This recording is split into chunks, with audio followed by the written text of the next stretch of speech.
मुख्यमंत्री तर ती मला माहित नाही काहीतरी केली पण एक गोष्ट आता तुम्ही प्रश्न विचारला सांगतो मी त्यांच्या पिताजींना आम्ही काँग्रेसमध्ये घ्यायचा प्रयत्न केला. मी मुख्यमंत्री असतो गोपीनाथ आमचं सगळं ठरलं. सोनिया गांधींची परवानगी घेतली. त्यांनी माझ्याकडे मत मागितलं की मला मी राजीनामा द्यावा लागेल मला खासदारकीचा, पण मला मंत्री करा कारण मला निवडणूक लढावी लागेल. आणि दोघं म्हणजे भाजपची नागपूरची दोघं आहेत ते मला काही निवडून मिळणार नाही. तिथं त्यावेळेला जातीवादाचा विषय होताच मला मंत्री करा. त्यांच्याशी बोलताना सांगितलं म्हटलं काय हरकत नाही म्हटलं कॅबिनेट मंत्री तर एकदम शक्य वगैरे माहिती म्हटलं राज्यमंत्री स्वतंत्र प्रभाव करता येईल. आमचं सगळं ठरलं. ते गुप्तपणे आले. मी महाराष्ट्र सदनाला राहता एका हॉटेलमध्ये राहिलो कोणाला कळू देतो त्यावेळेला माणिकराव ठाकरे अध्यक्ष होते. आमचं सगळं ठरलं. रात्री गुप्त 2 वाजता बैठका झाल्या अहमद पटेलच्या आमच्या मॅडमची परवानगी घेतली आणि ते त्यावेळेला भाजपचे विरोधी पक्षाचे उपनेते होते मोठ्या पदावर पण अत्यंत अस्वस्थ होते. काय काय सांगितलं मला ते काय बोलणार नाही. ते म्हटले मला एक दोघं मला निवडून दिसणार नाहीत. कोण नागपूरवाले म्हणून म्हटलं मला काहीतरी पद द्या. तर मी म्हटलं ठीक आहे. मी तेव्हा पंतप्रधान कार्यालयाचं राज्यमंत्री आधी होतो नंतर मुख्यमंत्री होतो. हे मुख्यमंत्री असतानाची गोष्ट झालं.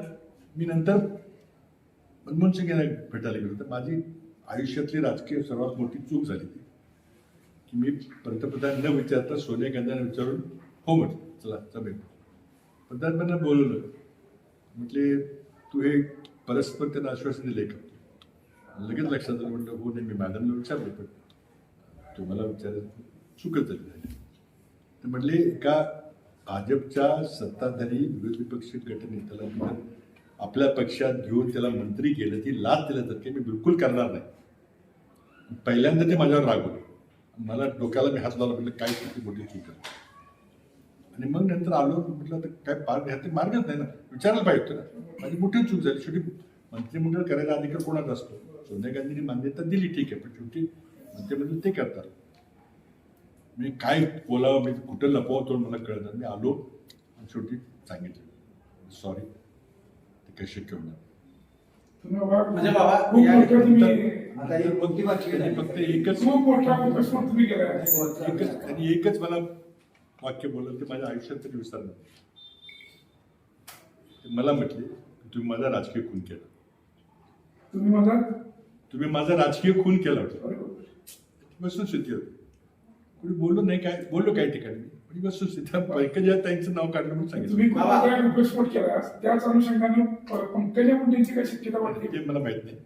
बाबा या बाबतीत सोनिया गांधींचं तुम्हाला ग्रीन सिग्नल असताना पंतप्रधानांनी नकार दिला म्हणजे पक्षात पंतप्रधानांना तुमच्या किंमत होती. वारंवार असं बोलत होतं की सोनिया गांधींचं ऐकलं जातं.